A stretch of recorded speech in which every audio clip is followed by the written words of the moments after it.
রাখি বন্ধনে ভাষা আন্দোলনের ঝাঁজ বাড়ানোর কর্মসূচি বোলপুর থেকে আন্দোলনের সূচনা করেন তৃণমূল নেত্রী মমতা বন্দ্যোপাধ্যায়। রাখি বন্ধনেও ভাষা আন্দোলন কর্মসূচি তৃণমূলের। এদিকে রাখি বন্ধন, তার মধ্যে রাখি বন্ধনের আন্দোলনে ভাষা আন্দোলনের কর্মসূচির উদ্যোগ মমতা বন্দ্যোপাধ্যায়। বোলপুর থেকে আন্দোলনের সূচনা তৃণমূল নেত্রী মমতা বন্দ্যোপাধ্যায়। রাখি বন্ধনেও ভাষা আন্দোলন কর্মসূচি মমতা বন্দ্যোপাধ্যায়। একাধিকবার ভাষা আন্দোলন নিয়ে সরব হয়েছেন মুখ্যমন্ত্রী মমতা বন্দ্যোপাধ্যায় এবং এখন রাখি বন্ধনকে কেন্দ্র করে ভাষা আন্দোলনের ঝাঁজ আরও বাড়াতে চলেছে তৃণমূল কংগ্রেস। ইতিমধ্যেই কর্মসূচি গ্রহণ করা হয়েছে। বোলপুর থেকে আন্দোলনের সূচনা করবেন তৃণমূল নেত্রী মমতা বন্দ্যোপাধ্যায়। রাখি বন্ধনেও ভাষা আন্দোলনের কর্মসূচি তৃণমূলের। বিস্তারিত জানবো, ইনি টেলিফোন লাইনে রয়েছেন প্রতিনিধি প্রবীর চক্রবর্তী। প্রবীর, রাখি বন্ধনে ভাষা আন্দোলনের ডাক মমতা বন্দ্যোপাধ্যায়, কি জানা যাচ্ছে?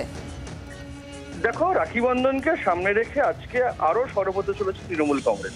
আমরা জানি যে বোলপুরে রবীন্দ্রনাথ ঠাকুরের মাটি থেকে রবীন্দ্রনাথের ছবি যাত্রী নিয়ে প্রথম প্রতিবাদ মিছিল করেছিলেন মমতা বন্দ্যোপাধ্যায় এবং তারপর থেকে মমতা বন্দ্যোপাধ্যায়কে বারবার বা তার আগেও বারবার বলতে শোনা গেছে যে রবীন্দ্রনাথ ঠাকুর যে ভাষায় জাতীয় সঙ্গীত লিখেছেন সেই ভাষা বলা কি অপরাধ? আজকে রবীন্দ্রনাথ ঠাকুরের রাখি উৎসব, তার একটা লক্ষ্য ছিল আলাদা। সেই রবীন্দ্রনাথ ঠাকুরের রাখি বন্ধন উৎসবকে সামনে রেখে তৃণমূল কংগ্রেস কিন্তু আজকে রাজ্য জুড়ে রাখি বন্ধন উৎসব পালন করছে এবং সেখানে মূলত এই বাংলা ভাষা, বাংলায় বাঙালিদের হেনস্থা, সেই ইস্যুতেই কিন্তু সরব হবে তৃণমূল কংগ্রেস।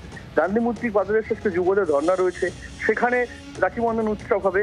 পাশাপাশি বিভিন্ন সরকারি অনুষ্ঠান যেমন আছে, তৃণমূল কংগ্রেস কিন্তু রাজ্য জুড়ে রাখি বন্ধন উৎসব পালন করছে এবং সমস্ত জায়গাতেই কিন্তু এই বাঙালি হেনস্থা, বাংলা ভাষা হেনস্থা নিয়ে সরব হচ্ছে তৃণমূল কংগ্রেস। একদমই, ধন্যবাদ প্রবীর। বাংলার আওয়াজ, বাঙালির আবেগ, জি 24 ঘন্টা।